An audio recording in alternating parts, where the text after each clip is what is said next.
বৰ্তমান অসমত শদিয়াৰ পৰা ধুবুৰীলৈ পইচা উঠোৱা পাৰ্টি বীৰ লাচিত সেনাই আছে। গতিকে তেওঁলোকৰ বিৰুদ্ধে আমি কঠোৰ ব্যৱস্থা লৈছো আৰু কঠোৰ ব্যৱস্থা ল'ম।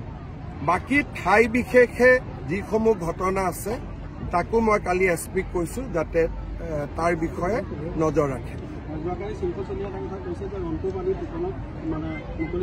মই এইবিলাক নাম টাম নাজানো।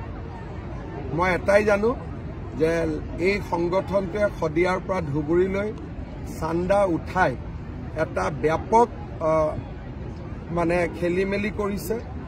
এছাম সন্দেহযুক্ত লোকে পিছফালে অসম উপাধিটো লিখিও বহুত ডাঙৰ তাণ্ডৱ নামনি অসমত চলাই আছে। যেনেকে এটা নাম কিবা ৰিজু অসম নে ঋতু অসম, তেওঁৰ নাম কিন্তু ৰিজু আহমেদ নে ঋতু আহমেদ।